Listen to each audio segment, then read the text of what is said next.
Hello students. In the last lecture, what I took you through was the need for classification, the reason why we classify the living world, and what all constitutes the living world, and how do you actually the requirement or need, why did the scientist and the basis of classification कि किस basis पे classification किया गया. So अभी तक का जो whatever I have dealt with, it's mainly related to the basis of classification, the need for classification, and how the scientists went about classifying the living. Okay. Also the basis of living.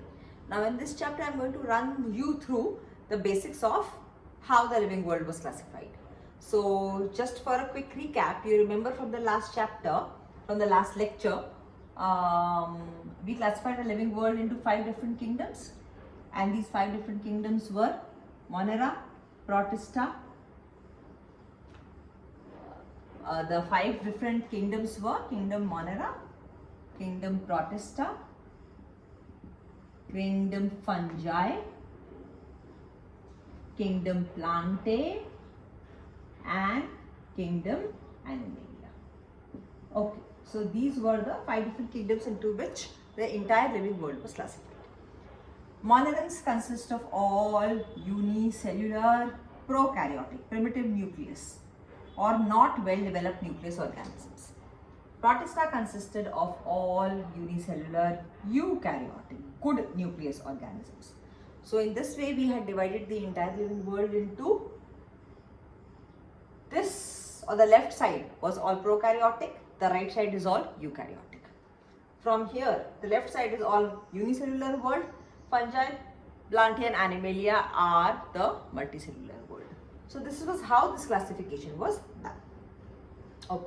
Fungi mainly consists of multicellular and saprophytic organisms, those that depend on dead decaying organic matter for their food. Plantae consists of multicellular and those that are eukaryotic, of course, and autotrophic, that is they are able to synthesize their own food. And Kingdom Animalia consists of multicellular, of course, unicellular, multicellular, eukaryotic and holozoic. So all those organisms that ingest their food material.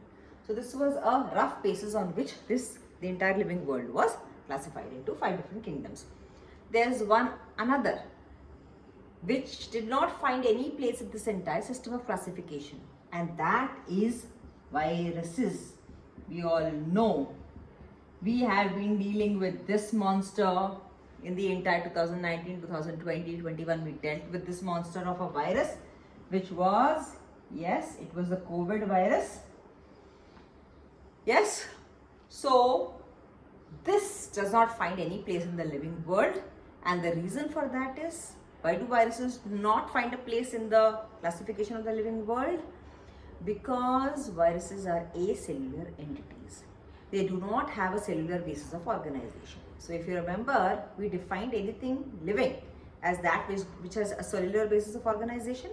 Now viruses do not find any place in the living world classification because they are acellular entities. So remember that. One marker question. Why do viruses not find a place in classification, or why do they not find a place in the living world? You just have to answer it in one sentence, which is they are acellular or non-cellular entities. What is the meaning of A? It means without. So viruses do not have a cellular basis of organization. They are obligate parasites. Their existence is only inside the host cell. So a virus, once it enters the host cell, it takes over the host machinery. If it enters, suppose you got a common cold, it enters your throat area. The virus which enters your throat cell will now start multiplying. It will take over the machinery of the throat ka nucleus, it will take over. It will enter the DNA. It will start multiplying, replicating, incorporate that DNA into its own DNA, cause many baby viruses, and then cause lysis of the cell, and the cell dies. So that is that is the modus operandi of viruses. They are acellular, non-cellular entities. I will deal with this later on as we complete this lecture. Later on in the next lecture probably I will deal with viruses. You will have captions letting you know what that lecture includes. So you can write a good 3-4 marker answer and solve a few MCQs on viruses. But for now, you just need to know that viruses are non-cellular or acellular entities. Okay, that exist as obligate parasites within a host cell. Okay, now let's deal with one by one with the Monera, Protista, fungi, plantae and animalia. Okay, to start with monerans. Now what do you already know? You already know that monerans or Monera consists of all unicellular prokaryotic organisms. Okay, तो इतना आपको पता है कि kingdom Monera consists of all prokaryotic and unicellular organisms. Okay, now what else do you know out of this? You also know that prokaryotic matlab they have a primitive nucleus, they don't have a well developed nucleus. All, to tell you in a single word, all bacteria of the world are classified under Monera. So all monerans include the bacteria of the world. All bacteria are unicellular, all bacteria have a primitive nucleus. So two things you need to remember about bacteria or about kingdom Monera. They consist of organisms that are single-celled organisms. They consist of organisms that have a primitive nucleus, they don't have a well-developed nucleus, and they don't have well-developed cell organelles in their cells. Okay. Now your NCERT textbook gives you different things about bacteria. It tells you that the bacteria exist everywhere, they are omnipresent, they are present in deep thermal springs, they are present on land, they are present on rocky surfaces, they are present in air. So we all know that bacteria are omnipresent and they can be present anywhere. They have a single cell structure, they have a prokaryotic nucleus. Okay. They are the major disease causing organisms. That is why antibiotics are used. Antibiotics act on bacteria because it is antibiotic means anti-life. So it tries to kill the bacteria. Yes, by different ways and different means that the antibiotics employ. Okay. Now your NCERT textbook of class 11 tells that the bacteria can be classified in two different ways. One way of classifying bacteria is some bacteria are able to take up a certain stain, which was given by Professor Gram, which is known as Gram stain, G-R-A-M. Those bacteria that take up the stain come under the category of Gram positive. Obviously, those that take up the stain take it up because of certain cell wall structure. Those that do not take up the stain come under the category of Gram negative bacteria. Okay? Okay. Now, there's another way of classifying bacteria. If the bacteria are round or spherical in shape, they are classified as cocci, streptococci, pneumococci, etc. If they are elongated in shape, they come under the category of bacilli. So depending on the shape, you can classify bacteria, or depending upon they taking up or not taking up the Gram stain. If they are comma shaped like this, they come under the category of Vibrio. Example is the bacteria which causes cholera, which is called as Vibrio cholerae. And the fourth shape would be spiral. So if they are spirally shaped, they come under the category, they are classified as Spirilla. So these are the two ways in which bacteria can be classified. The NCERT also gives you that bacteria that are very primitive bacteria, matlab they can be found in extremely harsh environments, are also classified as archaebacteria, and those bacteria that have a good cell structure are classified as eubacteria. So besides these two classifications, there is another three names given in the NCERT. One is archaebacteria, one is eubacteria, and the third is PPLOs or mycoplasmas.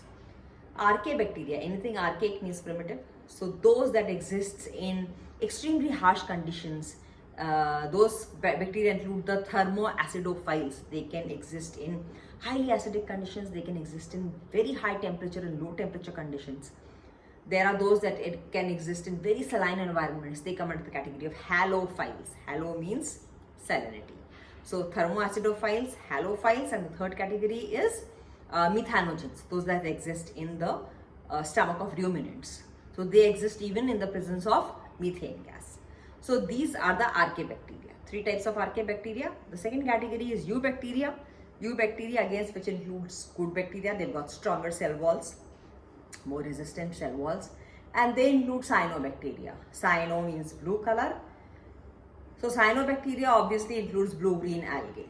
and they've got specific structures. They have got specific way of dividing, and they are the ones that can also photosynthesize. They've got primitive photosynthetic pigments because they are blue-green in color. They come under the category of blue-green algae. They have also given us the eubacteria category also includes something which is called as chemosynthetic bacteria. So the bacteria may be photosynthetic in nature. It may be photosynthesizing in the presence of special types of chlorophyll, which are different from the chlorophyll which is found in higher plants, or they could be chemosynthetic bacteria. Now, if you get to write a short note on chemosynthetic bacteria, you can always mention that the difference between photosynthesis and chemosynthesis. What is the meaning of photosynthesis? Photosynthesis means synthesis of food in the presence of light. Yeah. So, what is photosynthesis? Carbon dioxide को और water को जब green plants, I'm just writing a very rough equation. It is actually a balanced equation. I'm just mentioning it like this. जब sunlight की presence में, in the presence of light energy in the form of sun or heat energy in the form of sunlight, उसकी presence में carbon dioxide combines with water and forms C6H12O6, which is loosely called as glucose or food for the plant, plus oxygen is released. This is the general equation of photosynthesis. Now, there are some bacteria that instead of using carbon dioxide, they use other sources of carbon. Those are termed as chemosynthetic bacteria. So they do not use sunlight, they use energy which is trapped within chemicals. They use, so they are, for example, sulfur bacteria. They use energy which is trapped in sulfates. There are nitrobacter, nitrosomonas that use the energy which is trapped in nitrites and nitrates. So instead of using this carbon dioxide, they use that energy, nitrites and nitrates, and they use that energy to form food and drive ATP. And trap that. They need ATP, right? What a green plant does is, ये sunlight को trap किया और इसको इस bond में store कर लिया. Now when this bond is broken by means of respiration, that is when this energy will be available to a living cell.